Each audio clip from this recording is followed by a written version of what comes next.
स्वागत है आपका आपके अपने यूट्यूब चैनल अचीवमेंट पॉइंट पे। जिस तरह आप अपनी स्क्रीन पे देख रहे हो कि आज इस वीडियो में हम कवर करेंगे all important ancient books and authors. ये एक सीरीज़ हम चला रहे हैं स्टैटिक जीके की, जिसमें हम स्टैटिक जीके के एक एक टॉपिक को एक एक दिन में कवर करेंगे।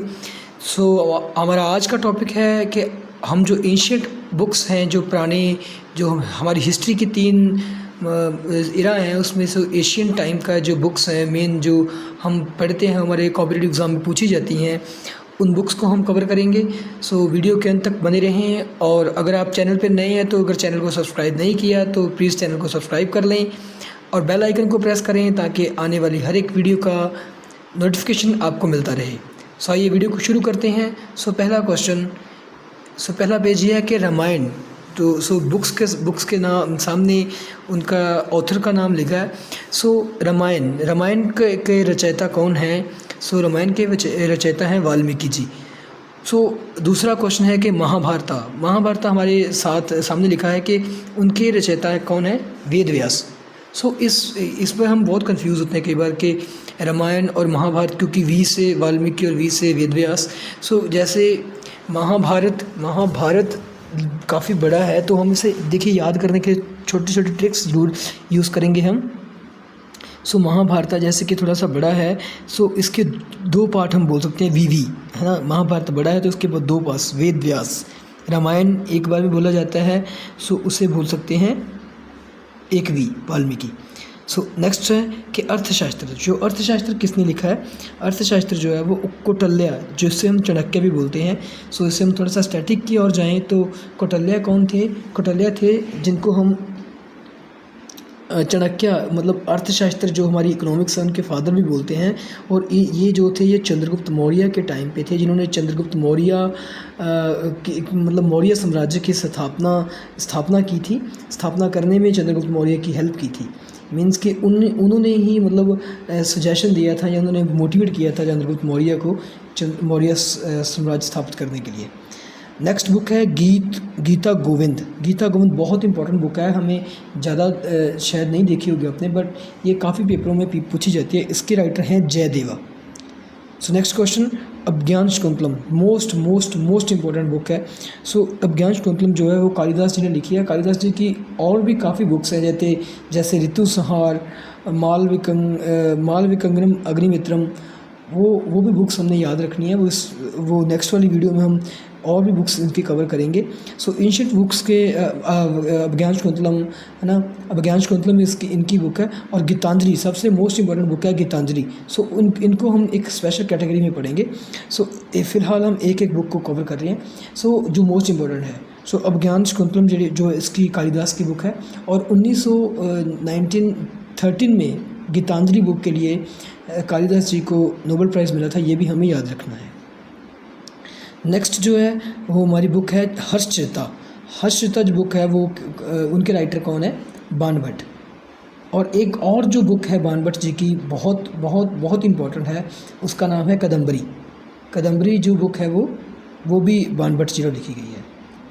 नेक्स्ट जो मुद्रा राक्षसा बुक है, ये विशाखा दत्ता द्वारा लिखी गई है। मृचा कतिका जो सुद्राका द्वारा लिखी गई है। और नेक्स्ट जो है मोस्ट इम्पोर्टेंट, राजतरंगिणी बुक को बहुत बार पूछा गया है पेपर्स में। इसको लिखा है जी कलहन जो मोस्ट इम्पोर्टेंट राइटर है एंशिएंट इंडिया के, उनके द्वारा इस बुक को लिखा गया है, कलहन। और कलहन की जो ये कश्मीर की हिस्ट्री के बारे में बताती है बुक। तो इस बार जैसे हमारा जो करंट में कश्मीर का काफ़ी रौला चल रहा है, POK का, या हमारी जो अभी जंग की सिचुएशन भी बनी हुई है। इसकी वजह से ये क्वेश्चन पूछा जा सकता है कि कश्मीर की जो इतिहास है या कश्मीर की जो स्थापना है वो किस बुक में उसके बारे में बताया गया है। ये कलहन की बुक है, राजतरंगिणी। नेक्स्ट जो ये तो हम बहुत बार सुन चुके हैं ये बुक, इंडिका जो है वो मैग्थनीज ने लिखी थी, जो एक चाइनीज़ ट्रैवलर था। ये उसके द्वारा लिखी गई है इंडिका बुक। इंडिका में भारतीय इतिहास, और अगर आप पंजाब की हिस्ट्री के बारे में जानना चाहते हो तो पंजाब की हिस्ट्री भी मतलब इस बुक में बताई जाती है। नेक्स्ट क्वेश्चन जो है वो नेक्स्ट बुक है जो वो महाभाष्य जो वो बुक लिखी गई है पतंजलि के द्वारा। ये बहुत बार पूछा जा चुका है। जो बुद्धा चरिता, देखिए अभी इसको याद करने का मेथड है वो हम एक बार एक सारी बुक से गो थ्रू कर लें, उसके बाद हम इसको याद करने का मेथड भी मैं आपको समझाऊंगा। सो महाभाष्य, जिसमें बहुत सारी भाषाएं हों, वो बहुत सारी भाषाएं किसको आती थी? पतंजलि को। हम ऐसे कर सकते हैं क्योंकि पतंजलि बहुत ज़्यादा बड़ा राइटर था तो उसको सारी भाषाएं आती थी, तो इसलिए पतंजलि को ऐसे याद रखा जा सकता है। सो बुद्धा चरिता, बुद्धा जो महात्मा बुद्ध थे उनके चरित्र का वर्णन। सो अशव घोषा, मतलब अशव किसको बोलते हैं? घोड़े को। सो क्योंकि इनके सारे जो बुद्ध धर्म के हैं ये बुद्धा को मतलब एक क्या बोल सकते हैं, मतलब अशव घोड़े की तरह मान सकते हैं कि हाँ बहुत एनलाइटमेंट वाले पर्सन थे, है ना वो, मतलब बहुत तेज़ दिमाग था, जो जैसे बोलते हैं कि बहुत शक्तिशाली माइंड है ना। सो वो ऐसा हम रिलेट कर सकते हैं। आगे तिरुकुल्लर और थिरुवल्लर, ये तो सेम हो गया, ये तो याद रखा जा सकता है। नेक्स्ट नाट्य शास्त्र, ये बहुत इंपॉर्टेंट है। इसको इसी बार हमारे जो 2025 में ही इसको जो यूनेस्को की जो वर्ल्ड हेरिटेज बुक्स हैं उसमें नाट्य शास्त्र को और रामायण को ऐड किया गया है। सो इसको बहुत ज़्यादा याद रखने की ज़रूरत है, ये हमारे करंट में पूछा जा सकता है। नेक्स्ट बुक है पंचतंत्र। पंचतंत्र में विष्णु शर्मा, इसकी कहानियाँ बहुत ज़्यादा हमने सुनी है, टीवी पे भी इसकी कहानियाँ हमने देखी होंगी कि जैसे अकबर बीरबल की कहानियाँ पंचतंत्र में से ली जाती हैं। नेक्स्ट है रामचरितमानस, ये भी बहुत ज़्यादा इम्पोर्टेंट है। रामचरितमानस जो है वो तुलसीदास जी द्वारा लिखी हुई है। राम का चरित्र, राम, देखिए अभी याद रखने का तरीका है, इसको पर्सनल बात लीजिएगा। रामचरितमानस, राम का चरित्र जो मानस को पता होना चाहिए, वो किसने लिखा? तुलसीदास ने। अष्टाध्यायी बुक है जो पाणिनि ने लिखी है, ये भी बहुत इंपॉर्टेंट है। सुरसागर सूरदास, ये तो चलो रिलेट हो गया, सुरसागर सूरदास है ना, समझ सकते हैं। पद्मावत, ये हम इससे रिलेट कर सकते हैं कि जैसे मूवी बनी थी पद्मावत, उसने उसका मालिक जो था वो मोहम्मद था, है ना, मोहम्मद जैसे उसका मालिक था तो पद्मावत का मालिक, है ना, ऐसे मतलब रिलेट कर सकते हैं कि उसका प्रोड्यूसर मालिक कौन था? मोहम्मद जैसी, पद्मावत का मूवी का, है ना।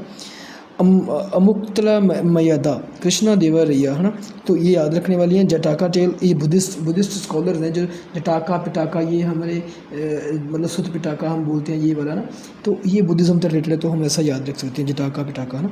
सो ये तो हो गया हमारा। सो जो पिछले वाले 2 पेज गए मैं उनको बता देता हूँ आपको कि कैसे उसको हम याद रखते थोड़ा बहुत हम रिलेट करने की कोशिश करेंगे।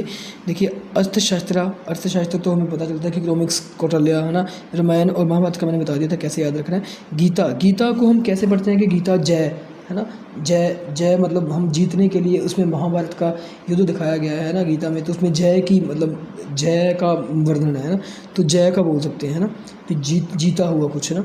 सो इसका ऐसे कर सकते हैं। अभिज्ञान शाकुंतलम, ये स्टोरीज़ है ना, शकुंतला अभिज्ञान शाकुंतलम, बालगंधर्व अग्निमित्रम, सो ये स्टोरीज़ हैं, तो उसको कालिदास ने लिखा, ये हमें याद रखना पड़ेगा।